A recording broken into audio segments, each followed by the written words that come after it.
Okay. Right, thank you everybody for joining us in your lunchtime. I've got pictures of you all scoffing your lunch as you're listening to the webinar. That was my plan anyway. We've got some familiar faces here and we've got some new faces as well. So the familiar faces, which is St. Patrick, you will be fed up of the sight of us by now. You'll know exactly who we are. But for the people who haven't been along before, I just want to tell you a little bit about ourselves before we carry on. So Patrick, I'll let you tell us a bit about yourself.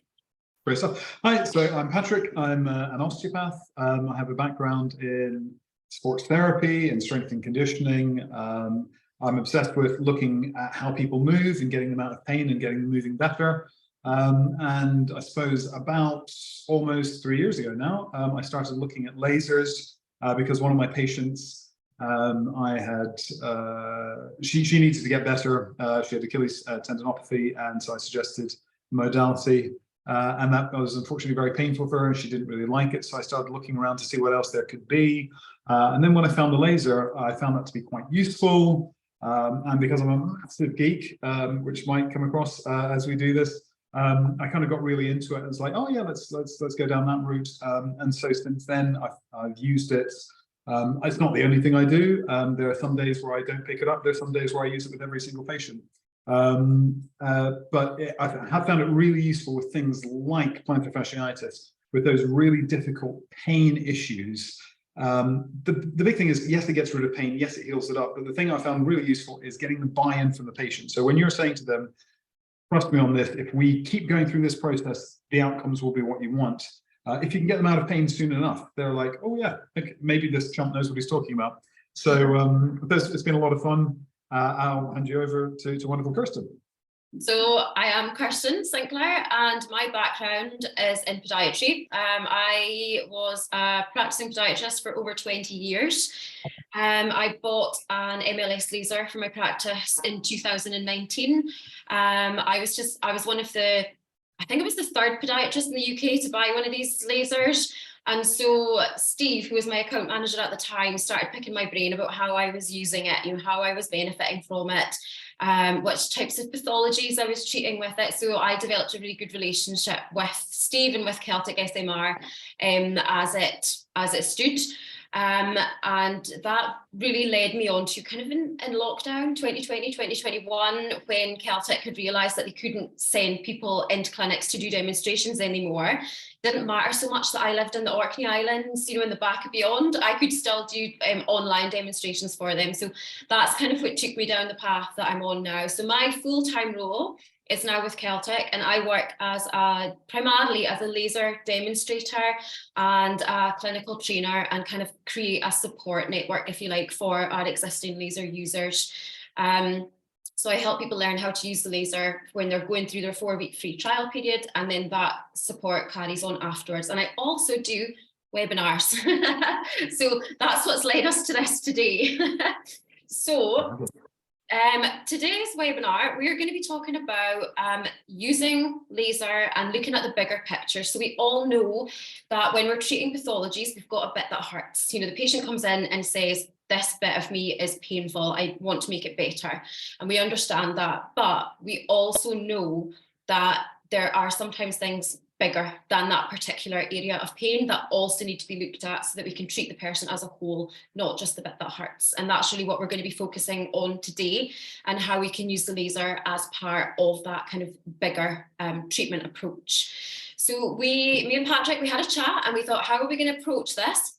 And we decided that a good option would be to use a case study. So we're going to use plantar fasciitis as our case study, because that's something that I think everybody sees. It doesn't matter what your profession is, you're going to see people in with heel pain.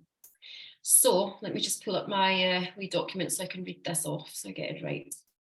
So we're going to be talking about a patient. His name is Mr. A. Very imaginatively called Mr. A. Mr. A is 47. He has an office job where he is desk-based. He is sitting a lot during the day. He usually wears comfortable, supportive shoes to work.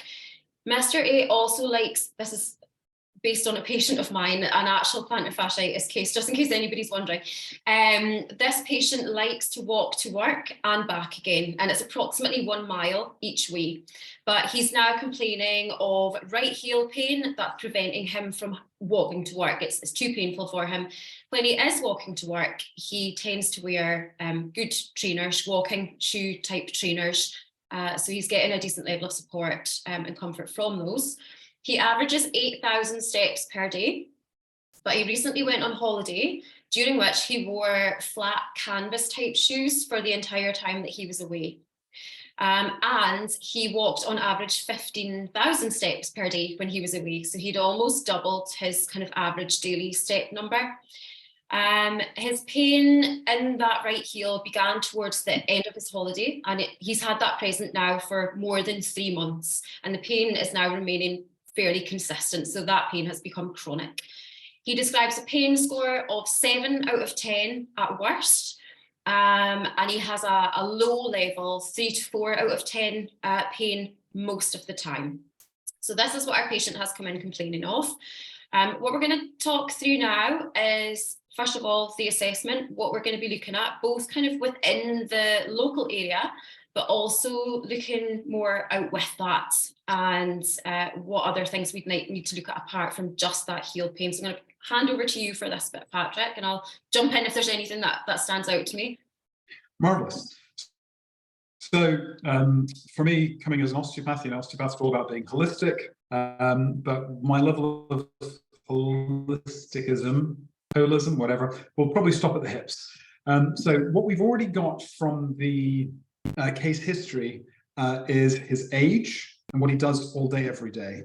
And so if we know he's 47 and he's been in this desk job for a while, we know there's going to be certain adaptations. There will be some postural or structural adaptations that he will have had because of this.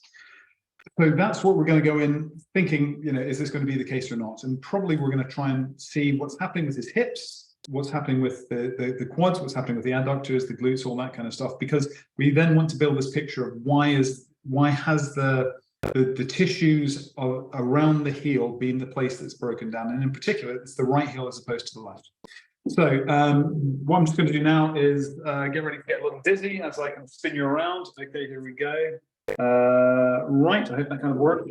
Slightly skew, but there we go. If anyone can't see or hear, please let me know. But what we're looking for essentially is, when we look at the guy's hips, is his belt buckle going straight ahead? Is it tilting forwards? So I wonder if you can see that. So if we've got this anterior pelvic tilt where the hips are tilting forward, we know what's happening is that the quads are tight, the glutes are loose. The hamstrings are long and tight, and the calves, because of that, will be long and tight as well. So that whole posterior chain is getting pulled through. So if someone's in standing assessment, and you see you've got them in that kind of position here, you can kind of feel up through the posterior chain and see what's going on through there. And again, this doesn't have to be, subtle and, using the mystical arts. It's literally, is it, ow, that's a bit tight or not so much. And the simple test that we can do as well for that is, depending if you really want to get them moving around, but I mean, that I think is quite good. But we do like to have a test. The simple thing is, and be prepared for the person to go into cramp, but be careful with it. What we want to get them to do is a standing hip assessment. So they're going to stand with their hips level, and then they're going to bring one heel up. So what we get from that, and again, do it so they're next to something, next to a couch or whatever. From here, keep the hip up. Keep the knees level with each other, and then try and bring the heel back like that. Now, they will cheat in 2 places. Okay, I guarantee you, 2 places, and you're just going to have to work with them with that. The first thing that they're going to do is they're going to let their hips dip forward. Okay, so they might be able to keep their knees level, but they'll bring that hip forward and they'll come into there. Or if you can get them to keep the hips up, what will happen is that the knee will drift forward like that, and they'll go, oh, fine. When you do get them to actually change, so the hips are nice and neutral, their knees are together, they'll come into that. They'll suddenly get a massive cramp in that hamstring, because that hamstring just isn't used to being shortened. It's used to being long and tight. So as it gets shortened and left tight, it will go into cramp. So this lets you know that what's happening is it's that quad really driving it. Why? Because they're sat down, Mr. A is sat down for 8-10 hours a day, and then probably more when he's at home. And so he's just had this adaptation to it. So the muscles are shortened. So I'm going to lie, I'm going to go to the psoas, Sorry, this is dangerous, going slightly above the hips. So what's the psoas? The psoas is this muscle. Yeah, do you like this little helmet? There we go. Right. You like cycling. The psoas is the muscle which comes from the front and side of the spine here and comes in and attaches to the lesser trochanter there.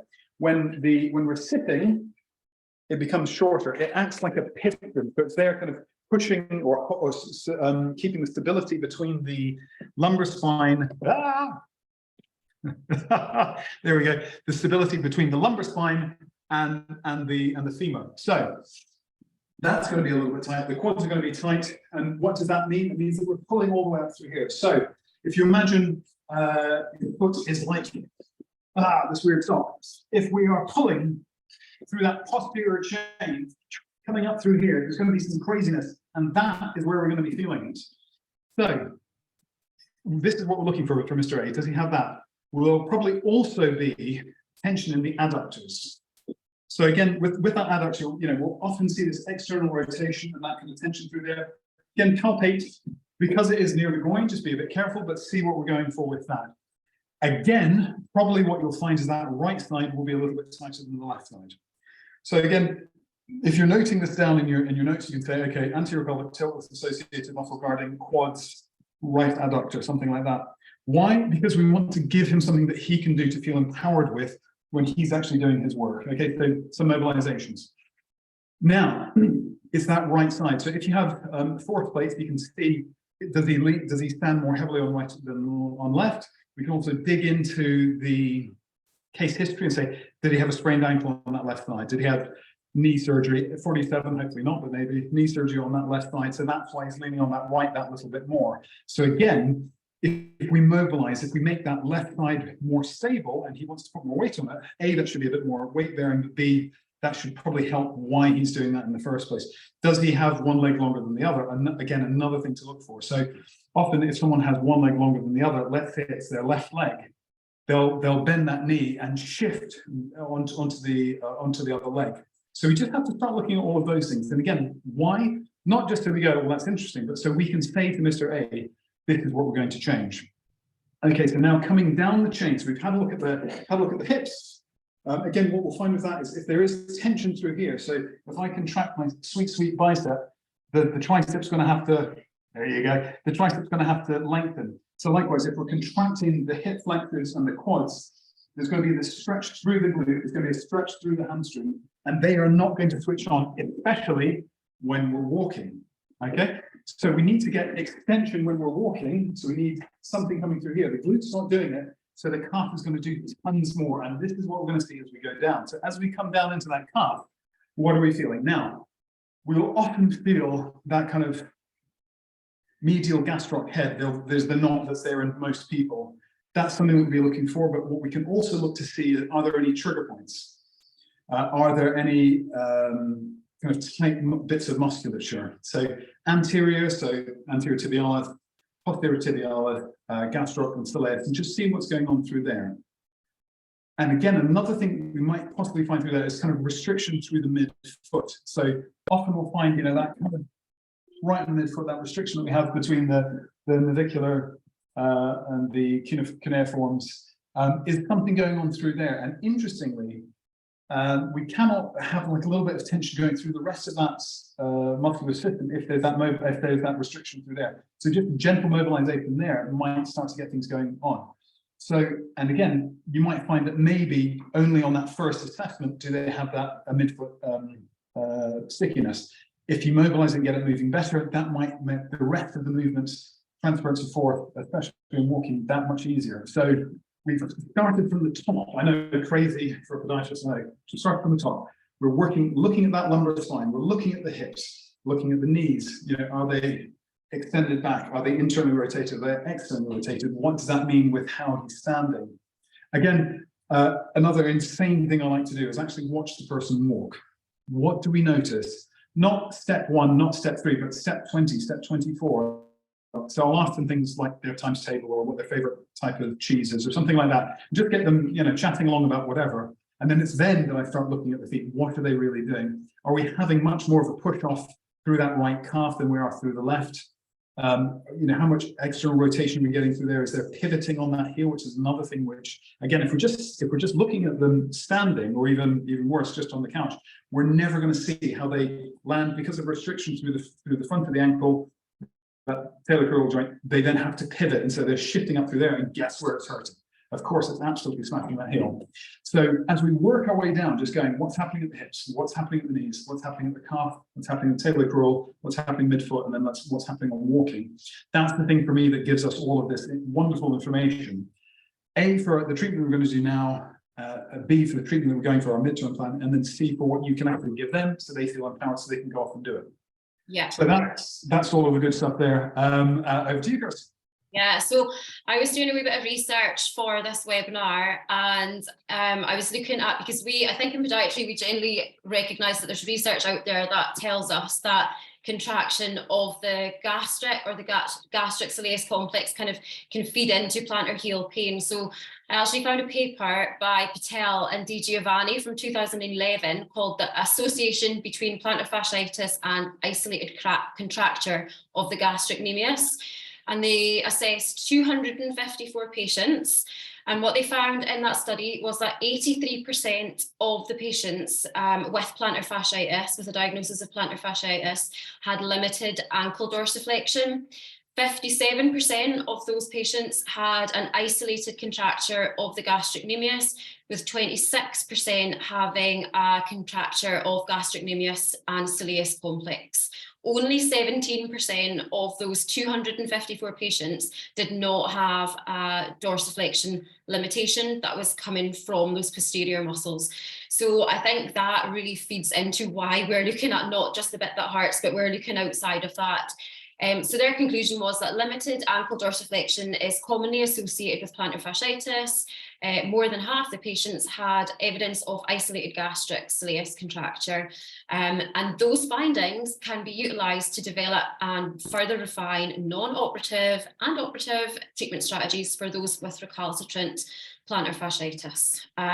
So we definitely do that with our lasers. And I guess just going back to the thing that I know that we always bang on about, diagnosis is key. You have to know what you're dealing with. You have to be sure that what you are treating is indeed a plantar fasciitis, not a Baxter's neuritis, nothing other than a plantar fasciitis. Otherwise, you are going to struggle to choose the right settings in the laser and apply it appropriately, but you're also going to struggle to put in the right supportive treatment plan, because again, something we always bang on about is laser is part of your treatment plan. It's not the treatment plan. So you still need to be addressing all these other things that are kind of going on as well. If I have a patient in with a plantar fasciopathy and there's a biomechanical cause feeding into it, I can laser them and they're probably going to feel a little bit better. But as soon as they go out and they do that thing that's causing that plantar heel pain, their heel pain is going to come back again. So we have to look at the bigger picture and throw all our kind of tools and interventions at our patients, get them better, faster. So what we're going to talk about, we've talked a bit about the pathology, the assessment, but actually what people are here for is how do we treat this? What are we going to do? How are we going to get our patients better? So I'm going to let Patrick again talk a little bit about the things outside of the lasers, the stretching, the exercises, and then I've got my laser hooked up to a camera. So once we've done that, then I'm going to share my screen, my laser screen with you and talk you a little bit through what that looks like. So back to you again. Great stuff. Okay, so let's just say we found, with our assessment for Mr. A, we found that yes, both hips are anteriorly tilted. We've got that right adductor tension. Probably the knees are slightly extended. He's got a longer right leg than left, just to be controversial. The knees are extended. There's gastroc contractions, soleus contractions bilaterally, but it's a little bit worse in the right. The talocrural joint has restricted motion in everything, and the midfoot again is restricted in everything. Probably, and the big toe gets 60%, so 60 degrees. So hooray for you, big toe! Well done. So what are we going to do with all of that? Well, I think again we're absolutely explaining all the way through why we're looking at this total body approach. What are we trying to do? So we can go so far as talking about death setup and all that kind of stuff. But if we're thinking about what we're just going to do on that first session, it's okay, we're going to get you happy moving around on your feet a little bit. And so again, rather than saying, right, let's get elbows deep into someone, it's like, let's get them happy with moving. Let's give them something that they can do so that you can say, look, do this twice a day for the next 10 days, things will be better. You're giving them that responsibility, you're empowering them. So something nice and simple to do is, so again, remember how we're talking about that kind of, that hip being a little bit tight. Let's see what we can do with this. Okay, it'll probably collapse in a few moments, but hey, it's part of the fun. So, so we're thinking, what can we do with this tight hip and the hips like that? So what we're going to do is we're going to teach him to find his pelvis. So what I mean by that is we're going to bring that through so he gets used to tilting his pelvis up and down and thinking, okay, we've got that coming through here. Well, that's teaching is him to think, okay, I know where my pelvis is, I know where my butt is. This is so important. So we're going to get that glute actually firing. Right. So we got that glute. So from here, we're in that position there. Now, if our hips tilted forward like that, we're just going to go side to side. Now, again, if it is really painful through the foot, then this is something we can adapt. Again, you can stand on a mat or something like that to do this. But we're just going to stay just nice and easy side to side. Okay, so this is going to be a three-part thing. So number one, it's just this gentle side to side. Now, one rep is not going to cut it. Okay, this has to be about 30 reps. And again, we're going with someone who pain or dysfunction is something they're living with all their life. So we're just going nice and easy. First 15 reps, just take it easy. Just get them used to moving. Start queuing up a slightly faster or slightly bigger, so greater range of motion movement with that until we get to that 30 reps. Again, the thing about this is do no harm. Let's get them moving better so that they feel comfortable being on their foot. Now, number two, again, keeping the hips up. We're going to go for an external rotation. So literally just the foot's on the ground and we're pivoting out, pivoting out, pivoting out. Let me just give you a worm's eye view of it, if you will. There was something like that. Great stuff. And from here, it's a good thing I hoovered earlier today, isn't it? Great stuff. So we're just doing that, this rotation through here. Now, with this rotation, we're looking at. I have no idea what I'm doing.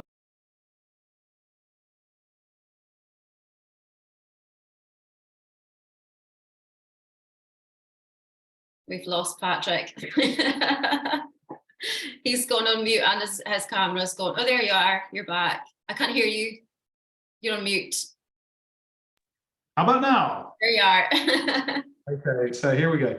So what we're getting with this is about, so with that external rotation, we're going for about 8 to 12 repetitions. But the last thing we're going to do is just get them happy with a quad stretch. So depending on how mobile they are, you can either go for something like a big old stretch like that, which is less likely, or probably just a very simple hold on to what I always say is like get between the kitchen counter and the kind of the island or the work surface, hold yourself in one thing and grab your foot and just push down. If that's too much, they can grab a trusty judo belt. If they don't have a judo belt, poor things, they could use a dog lead, a dressing gown cord, piece of rope, whatever it is. And again, you just kind of flop it over your back, get this onto here, and then happy days. So what they're doing from here is they're pushing down. Okay, should we be crazy and try? Oh, maybe we'll just tilt it rather than going down again. We know what happened that time. Okay, so from here, we're just pushing down, push, for 20 seconds, and then a stretch like that. We've got something where they are taking charge of that hip and getting that to move a little bit more. Likewise, if we're getting into the calf, one of the things I like to do the most with the calf is a simple calf raise. It's the calf push-up, Soleil push-up. So again, once again, I'm dicing with death here. Okay, so we can just have a block, and they are just pushing themselves up and down like that. Okay, what they're really doing with this. Yes, they're kind of greasing the groove, letting the talocrural joint just have that little bit more movement as it's going through it. They're getting the ability to say, okay, that's safe, and I'm able to do it. It's pumping lymphatically as well. So we're getting some quite good stuff through that. But it's also something they can do when they're in the office. So they don't have to use a yoga block, they can use a dictionary or whatever, but you're giving them something that if you just say, look, just keep this going up, keep this pumping. And again, that ability to just keep it moving is going to help the contraction in the gastro and soleus. So Putting it all together, we're just going top down. So hips, side to side, about 30 reps. External rotation, about 12 reps. Quad stretch, 20 seconds on, 20 seconds off. So for me, there's probably, so I'm in Oxford, so I'm surrounded by academics and ivory towers everywhere.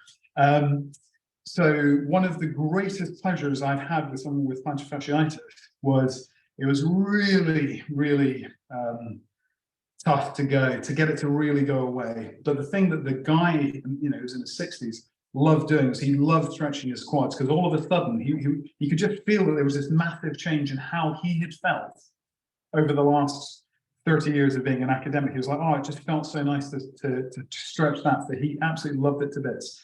So if we get that, hips, adductors, quad stretch, calf mobilization, putting that all together can be an awful lot of fun. And that just gets a little bit of movement, and it gets them to take that responsibility, them to do some fun stuff through there. But that is nothing without getting rid of the pain in the first place. Over to me. Yeah, there we go. So yeah, we know that sometimes our patients are really tender, they're really tight in their muscles, and just doing those exercises is tricky for them.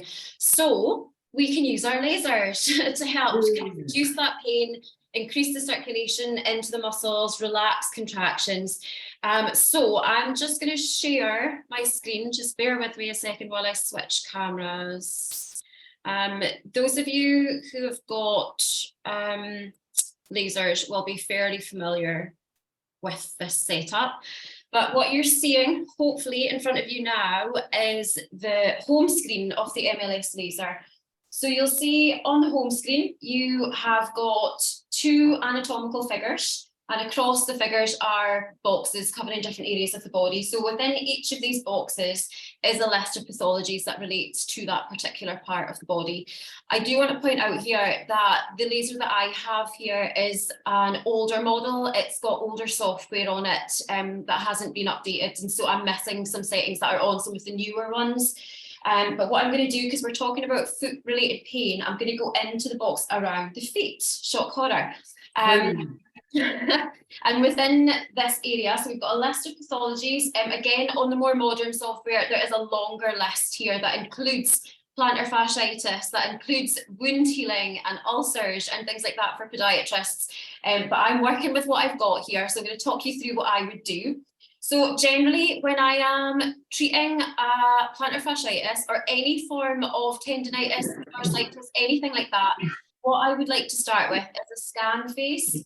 So when I select scan phase, what this allows me to do is treat a bigger area. The way that I describe a scan phase is being the laser equivalent of effleurage. So if any of you do soft tissue work, or you've been for a massage yourself, you know that it always starts with the bigger, more sweeping movements that covers that wider area, helps to relax the tissues. So ASA's own description of the scan phase, I'm just going to move this out of the way, bear with me, is that laser helps to relax and elasticize contracted muscle groups when you use the scan setting. So that is going back to that gastric tension, the gastric equinus. If we can relax and elasticize those muscles in the posterior calf, we're going to help release the proximal problem that's feeding into that more distal heel pain. So I would start with my scan phase. You can see that we've got options for acute or chronic here. So generally, I think for us in podiatry, osteopathy, most things we're seeing people who are chronic, they don't tend to come in with heel pain within the first few weeks. So we're going to select chronic pain. That adjusts our frequency and our intensity. You've also got an image here that kind of tells you exactly where to treat. So they're advocating for treating across a much wider area. They're talking about anterior kind of retinaculum type area. They're talking about posterior leg, across the gastric. Generally, I am guided by my patient. Wherever I feel my patient needs their treatment, that's where I'll go. So that's where I would start with my scan phase. Once I've completed the scan phase, which is going to take me 4 minutes, so it's not terribly time consuming, what I would do then is select my pathology setting. So you'll see that I don't have a plantar fasciitis setting on mine. So I'm just gonna switch around again for a second. So I tend to not use the plantar fasciitis setting anyway. The reason for that is that the plantar fasciitis setting is one of these settings that on the laser, you keep the head of the laser moving around. So you determine the area that you want to treat, and then you keep the head of the laser moving across that area, which is great if you've got a very diffuse plantar heel pain and you can't find that focal area. But in my experience, most often you can find a bit that hurts. So you can palpate it and you can find it, or sometimes your patients love to give it a press themselves and they're like, oh yeah, that's the bit that hurts. That's the bit that you really want to focus your treatment on. And the advantage with the MLS laser is that we've got 2 different wavelengths that are delivered at the same time. So we've got an 808 nanometer wavelength, which is on continuously, and we've got a 905 nanometer wavelength that's nanopulse. The 905 is the more powerful wavelength. It's delivered at 25 watts peak power. So this wavelength is the more powerful one.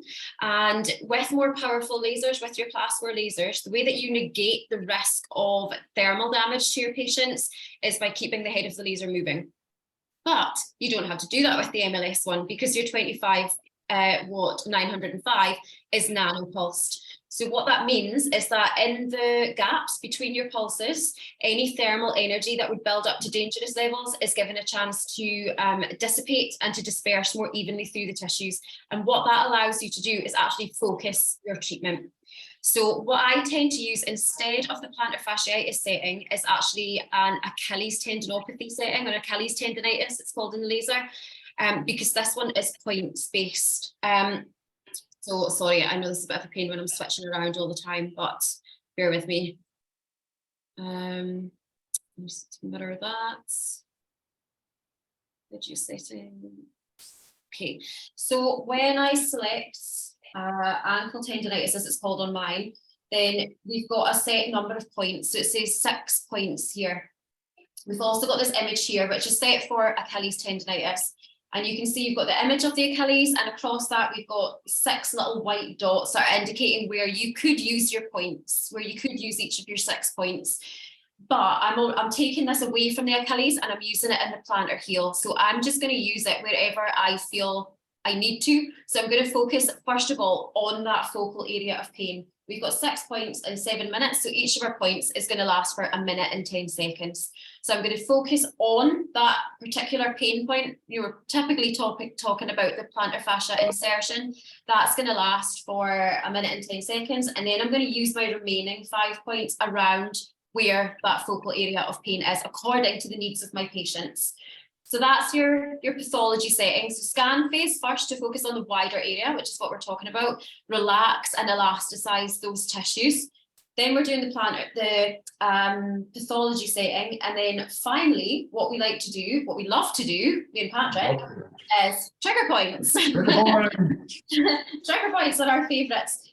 So when you select trigger points, again, you can choose acute pain, chronic pain. You'll maybe have noticed with the scan phase as well that we get options for size and phototype. So size refers to the size of your patients. Most people are medium. It's very rare that my laser ever moves out of medium. But obviously, if you've got a particularly tiny patient or a particularly large patient or well-muscled patient, then you can select L for them. Phototype actually refers to the skin type of the patient that you are treating. So patients who've got more highly pigmented skin types, who've got more melanin in their skin, we have to treat them slightly differently because melanin grabs light as it passes through the tissues. And so for those patients, we would select phototype B. And then what we're going to do is we can palpate to find trigger points, or we can also use our myofascial points. And I am going to hand back over to Patrick for this. Great stuff. Wonderful. So what we're looking for with the trigger points, so I'll just do a very brief crash course on trigger points. So a trigger point is a distinct, palpable, easy for me to say, nodule within the muscle, often within the muscle belly, that when we press it, so actually, here's a fun game. This is something fun for everyone. This is an interactive experience. So because we're manual therapists, we use our hands an awful lot to grab things from eat lots of food, but also for working with our patients. So let's find your forearm, and on that forearm, if you start from the elbow and kind of work your way down, you're going to come along going, oh, that's a bit tight. Well, that's, oh, what's that? And that wonderful kind of possibly even slightly sick-making sensation where we press into something and then there's a kind of diffuse, so it's not specific, kind of diffuse radiating pain like that. That's an example of a trigger point. We have them, we get them in the jaw, we get them in the neck a huge amount, in the shoulders. And so the interesting thing is, as you press on one area, you're getting pain or sensation in a different area.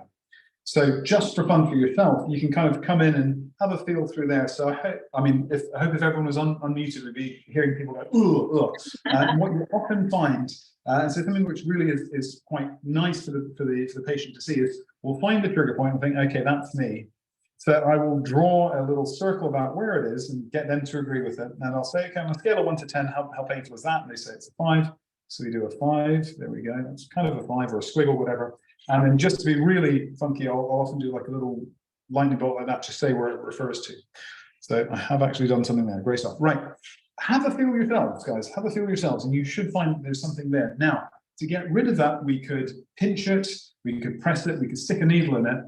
But after a couple of other interesting reactions, the best thing I found for this is using the laser. So we can zap it with the laser. Now, if we're looking within the calf in particular, so we don't mean necessarily a contraction. What we mean is something that if you press it, there's that referred pain. So often we will find it in, and again, you think, well, it's nothing to do with the heel, but actually you'll often find it right up in there, that anterior tibialis. You'll find something really juicy in there. Now, the interesting thing when you loosen that anterior tibialis off is that, again, remember we talked about antagonistic muscle pairing. So bicep is tight, tricep is stretched and long. If we loosen up what's happening in the bicep or anterior tibialis, then what's happening in the posterior changes as well. And so often this thing of seeing what's happening antagonistically helps to just unwind that tissue that is really soft and tight. Because again, remember, this hasn't happened just because he was walking, 16,000 steps as opposed to 8,000 or 15,000. It's because there's been an inability for the body to let go of what's happened, and it's just that ability to dissipate forth has broken down. So we'll have a look absolutely right through in here. We can often find some good stuff going on. Let's see. Let's. There we are, dicing with death once again. There we go. We can have a look at the bookcase when we're doing stuff. Okay, so we'll definitely find some fun friends on the outside. So in the perineals, there'll definitely be some good stuff. And then likewise, we'll get some really good stuff in tibialis posterior, so up through here. And again, if you're looking to see, why that foot is kind of, hey, caught it, why that foot is tilting in and out, often it's to do with the balance between what's happening with the perineals and the tibialis posterior.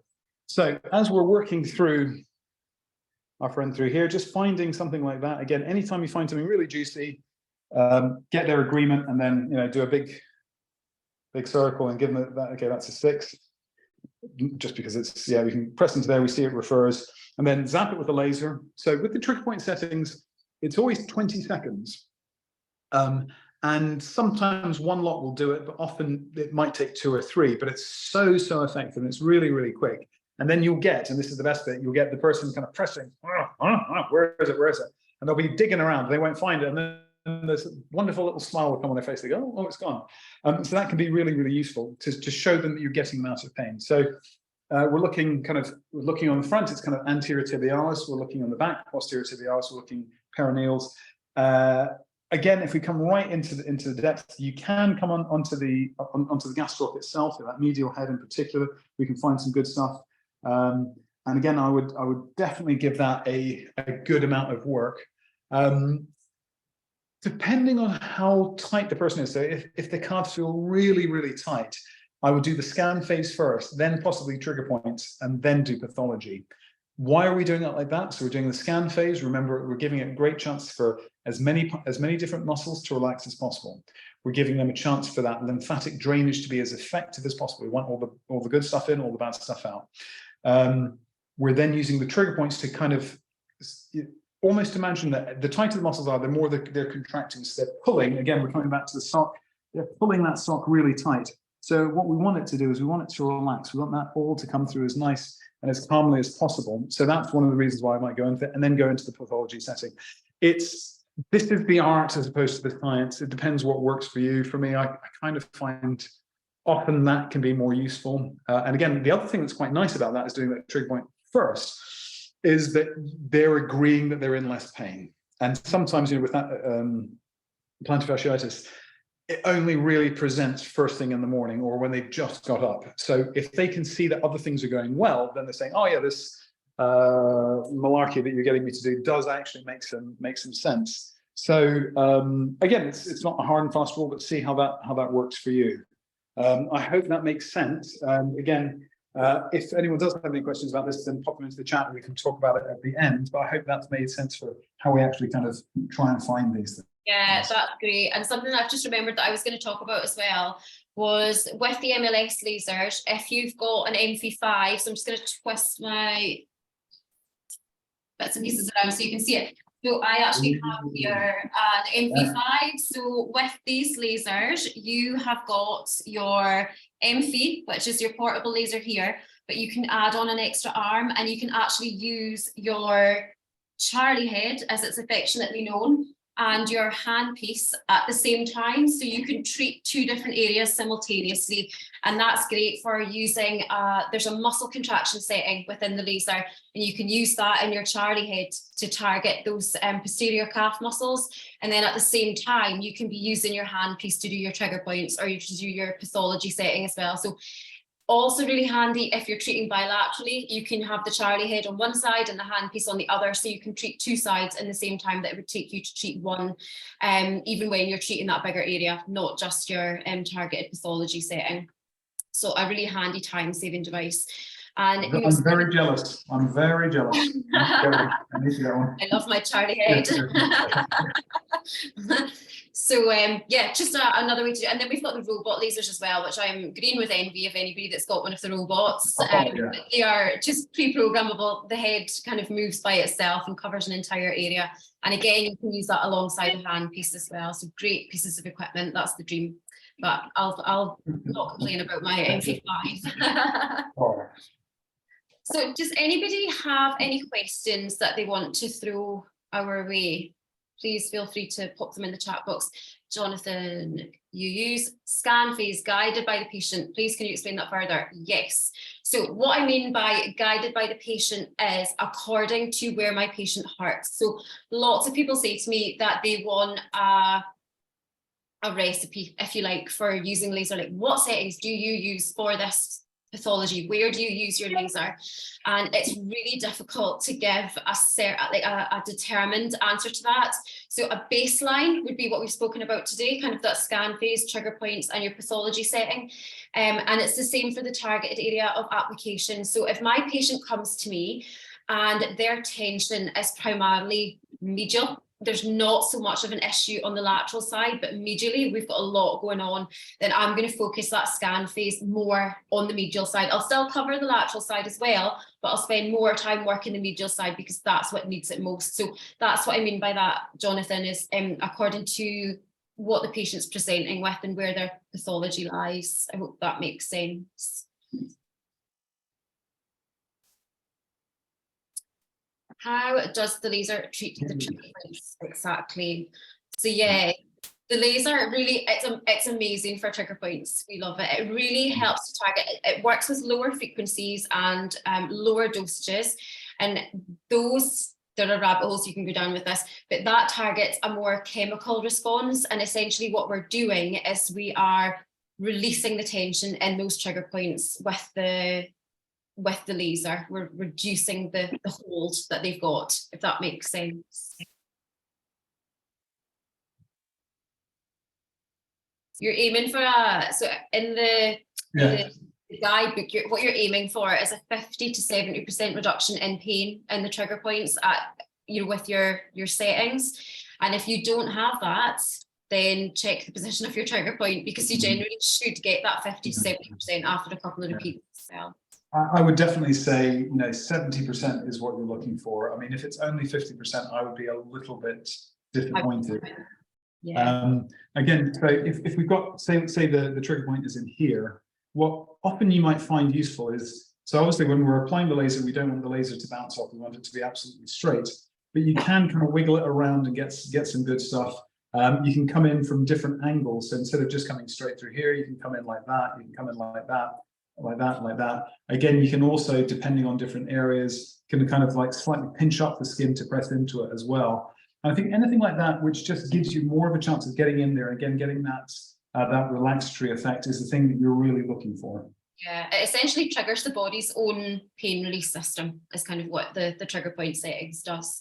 So can we feel for the trigger points after laser application and the patients can say the pain is gone or feel less painful? Yes. And that's why we love it, because it works so quickly. Most of the time you get, I use trigger points. So if I say this like I'm still doing it, not so much now that I'm not in practice anymore, but if I had a patient in who'd come in to me with a specific pathology and we were discussing that laser might be an option for them as part of their treatment package, their treatment plan, but they maybe weren't so sure about laser, they weren't sure that what it felt like or how effective it could be. We just had a few minutes at the end of that session. Then what I would say to them is, how about we just do some trigger points? And it's 20 seconds for me to do a trigger point once. You'll get a chance to see what the laser feels like, not painful, i.e. this is not going to hurt you, it's not going to be hot or anything like that, and you should notice a difference in your pain quite quickly.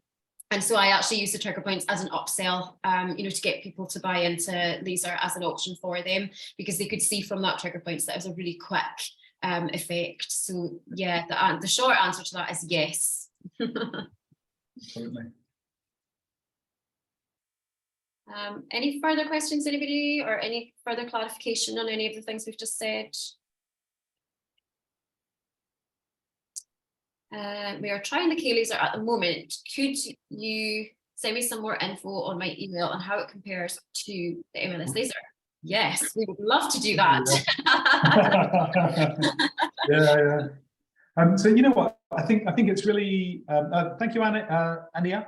Yes. I think it's really interesting. Whenever we look at different things that are there, I think the best thing to do is a threefold thing. One, do your research and understand what's theoretically happening. B, two, whatever, there we are.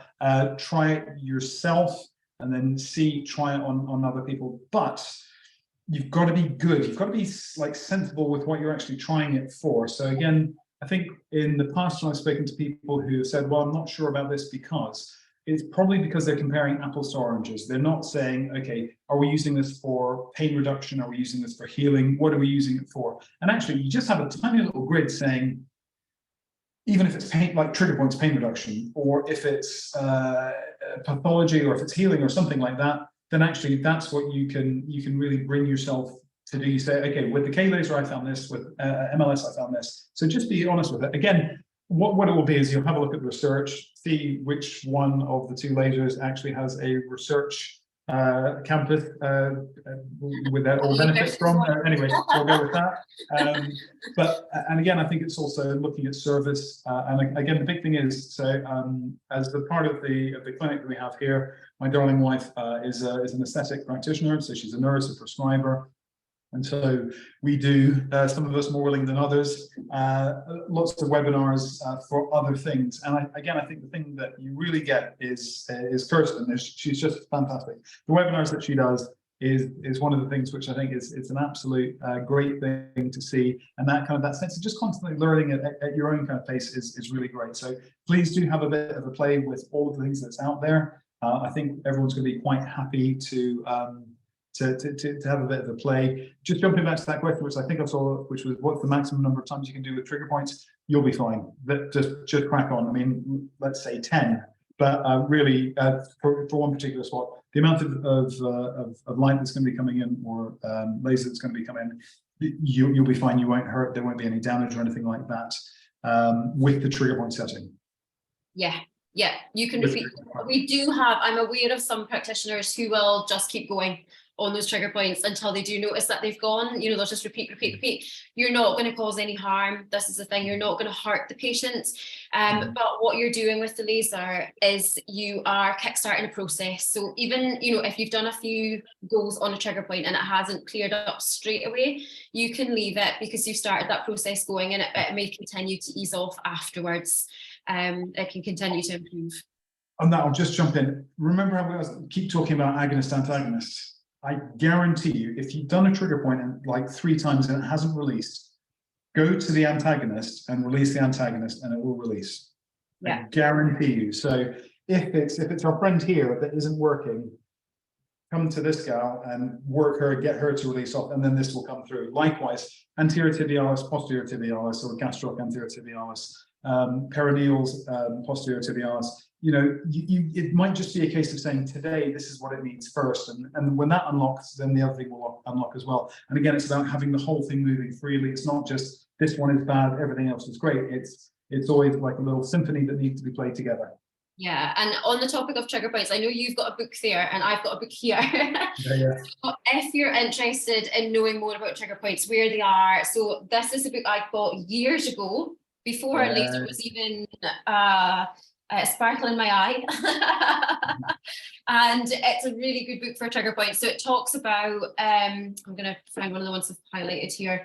So this is gastrocnemius pain pattern. So this is where your patient may be feeling the pain in the back of their leg, but the actual trigger points are here. So it shows you, I don't know if you can see that very clearly, but that shows you where the trigger points are that you'd want to treat when your patient is feeling pain in this particular area. And then with gastric, as you mentioned, you've got your tib ant as the so you can leave that up in here as well. You've always got that palpation where you can kind of prod the patient and find those trigger points as well, but this is a guide for you as well. It's on Amazon and it's not that expensive. So something that is a bit expensive is you can kind of see those posters back there, and I use them every day. So they're 30 quid each, 35 quid each, something like that. And I refer to them constantly. And the good thing about it is you can show the patient. So for me, I do an awful lot of work with the head and neck and face, and you can just immediately say, oh, that's where it is. That's why you've got that hideous pain there. Likewise, if you start looking at the trigger pain points for the glute, you start understanding what's going on with all of that stuff. So it's a bigger investment, but I think they're absolutely one of the best things you can have, just because it makes sense to the patient. They can kind of see it. You're not having to get out your tone and blow off the dust and get in there. Exactly. But I mean, again, actually, that's a lovely look. The illustrations in Kirsten's book are beautiful.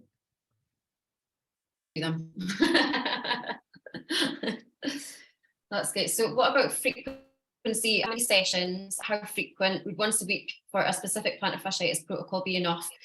Yeah, so like I said at the start, I got my, and yeah, thank you, and bye to everybody that's got to run away. This is recorded, so we'll share the recording on our YouTube channel once I've got around to uploading it. But yeah, once a week is enough. So laser has a cumulative effect. Each treatment that you do builds upon the effect of the last treatment that you did. So you don't want to leave it too long between times, because you will kind of be starting from scratch each time. But in my clinic, so with the MLS laser, and I know it's the same with the K laser, you get a free trial period first. So we do a 4-week free trial, which is what I got before I bought mine. And I said, I can see people once a week. That's as much as I can manage, because my diary is so full that it's just not possible for me to see people more often than that. I'm going to see them once a week. And if I can't get good results doing it that way, then I can't buy this laser, basically. So I did see patients once a week, and I leave 30 minutes for a laser session. My patients are coming in once a week. They want to feel like it's worth their while to come into me. You know, if I'm doing a quick, 5-minute session once a week, they're like, well, what was that? So it just makes it a little bit more worth their while coming in for a wee bit longer. So within those 30-minute sessions, I'm maybe doing 15-ish to 20 minutes of lasering in total, depending on the pathology that I'm treating and the settings that I've chosen. But again, the short answer to that is, would once a week be sufficient? Yes, it would. You can still get really good results just doing once a week. And total number of sessions, we generally recommend 3 to 6. So I would say doing 3 as a kind of a minimum, and then do a review, see how your patient is. And if you want to get them back in for more sessions, then you can do that. As a rule of thumb, and it's not set in stone, acute pathologies will respond more quickly. You might need less treatments for them, whereas chronic ones may need a few more. But 3 to 6 and once a week is good. What do you do, Patrick? Do you do once a week? I try and get them in twice that first week and then twice the second week. Yeah. Again, it really looks, so if, you know, because some people have had it for like 3 years or something horrific like that. And generally, if it's that, what I've learned from being a bit gung-ho in the past is don't go crazy on that first treatment in particular. By going crazy, I mean, like, don't over-treat with anything really. Often because what will happen is they'll feel so much better, they'll start running around doing stuff. And I think it's managing expectations. But yeah, if something's really kind of bad, so especially like I work with a lot of martial artists as well, so they're on bare feet doing lots of kicks and things like that, and so the bruising that they can get to their feet can be quite bad, and then it feels good, so then they rush off and do it again, and then the bruising is not very good. But coming back to the plantar fasciitis, I think because it is just, you know, a bit grotty, quite inflamed, the more you can kind of bring that inflammation down quite quickly, the more buy-in they have for it. Again, for me, to get people in 3 times a week is so difficult unless they're like a pro or semi-pro kind of field athlete, a football player or something like that. It's really, really difficult to get them in. But to get people in twice a week is just about doable. And I think certainly for that first week, first 2 weeks, if you can do it, is great. Again, it's diary. I think it's probably it's managing my diary, managing their diary. I think is the most difficult thing. But I would say if you could get in a Monday and a Friday, you know, a Tuesday and a Friday, something like that, that you do see better results, I have to say. Yeah. I always say to people, you have to make it work for you. You know, you've got to make it work for your diary. You've got to make it work for your patients. Some patients will, like you say, they'll be able to come in twice a week. Other ones can't. So yeah, you just have to work it. But if you can just manage once a week, then that will, you know, you'll still get results doing it that way too. Definitely. Perfect. Anybody else? Are you all ready to go back to your patients now? I think that's everybody. So hopefully that's been useful for everybody who has joined in today. It's been great to see in the teams of people with us at their lunchtime. We appreciate you coming up. Yeah, thanks, Jonathan. And thank you, Patrick, as well, for giving up your lunchtime to do this too. It's a great pleasure. Yeah, right. I'll let you all go back to your clinics now. Thank you very much. Thank you.